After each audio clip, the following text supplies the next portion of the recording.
अभी कुछ देर कबल की बात करूं तो अमेरिकी सदर ट्रंप की जानिब से सोशल मीडिया पर एक पैगाम सामने आया है। वो कह रहे हैं कि ईरान ने अभी इतला दी है, ईरान चाहता है, लेकिन ये बात तो हम शुरू दिन से सुनते हुए आ रहे हैं ना कि ईरान ने कहा है कि नाकाबंदी खत्म की जाए, क्योंकि ईरान ने जब आमनाए हुर्मुज़ खोली तो अमेरिका की जानिब से नाकाबंदी जारी रही थी। तो अब ट्रंप साहब वही बात करते हुए नजर आ रहे हैं कि ईरान कह रहा है कि आमनाए हुर्मुज़ की नाकाबंदी फौरी खोली जाए और साथ ही ईरान जो है वो बहुत ज़्यादा मुश्किल पोजीशन में है। तो सर, इस पैगाम के बाद क्या समझते हैं, जो अमेरिका है वो आमादा होगा आमनाए हुर्मुज़ की नाकाबंदी ख़त्म करने के लिए? सर देखिए, मैं तो इस बात को समझता हूँ, मेरी ये राय है कि ये जो आबनाए हुर्मुज़ की नाकाबंदी है अमेरिका ने कर रखी है, और दूसरी तरफ जो ईरान है उसने भी वहाँ से अपनी मर्जी के जो जहाज़ हैं सिर्फ उनको गुजरने की वो इजाज़त देता है, और जो मुखालफ कैंप में हैं, जो अमेरिका के हामी हैं,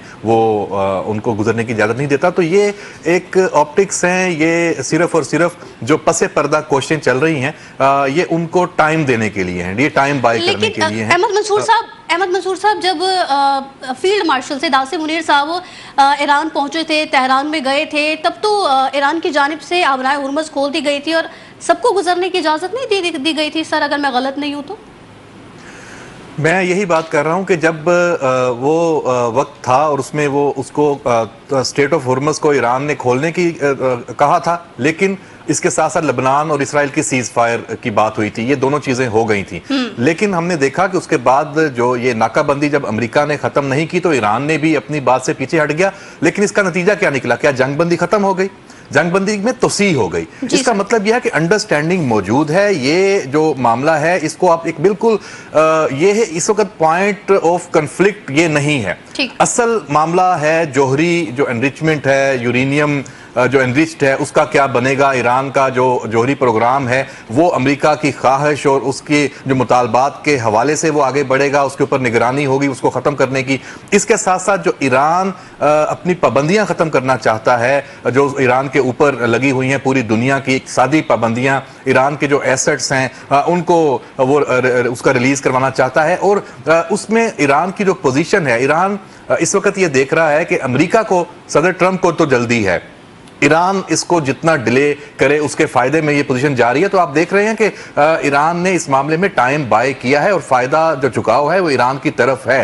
यहां मैं एक बात जरूर कहूंगा कि ये जो तय ये किया गया, जब ये सारी हर्डल्स आई, रुकावटें आई, तो फिर शायद यहां ये फैसला हुआ पाकिस्तान के जरिए ही कि आप बराह रास्त भले सामने ना बैठें, आप इस एग्रीमेंट पे MOU जब तक ये फाइनल शेप में ड्राफ्ट हो, आमादा सब हो ना जाए, उस वक्त तक ये इसी तरह ही ये मामला चलता रहे।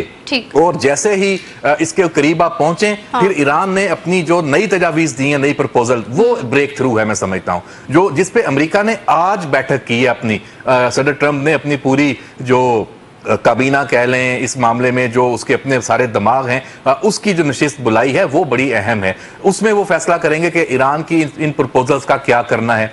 उसमें ईरान ने क्या कहा है? ईरान ने कहा है कि आप 28 फरवरी से पहले की पोजीशन पर चले जाएं, पहले जो स्टेट ऑफ हुर्मुज़ है उसको ओपन कर दें, जो बाकी मामलात हैं उस पर बातचीत चलती रहे। और ये ईरान ने करके पूरी दुनिया की हमदर्दियां भी समेटी हैं। क्यों? क्योंकि पूरी दुनिया तंग है, सब परेशान है, और इसमें वो सब ये चाहते हैं कि ये जो स्टेट ऑफ हुर्मुज़ है ये ओपन हो। तो ये समझ लें कि ये जो दबाव है, और इसको एक इलाकाई तनाज़ा के कोई हल के हवाले से भी ईरान देख रहा है कि इलाकाई जो ममालिक है उनके साथ मिलके इसका हल निकलना चाहिए, ताकि कल को अगर अमेरिका में कोई तब्दीली आती है, कोई वहां से चेंज आती है, तो स्टेट ऑफ हुर्मुज़ एक इलाकाई तनाज़े के तौर पर ही रहे, ताकि इसका हल यहीं से निकले। तो ये इस वक्त सारी जो इस वक्त मैं समझता हूँ कि गेम है वो चल रही है।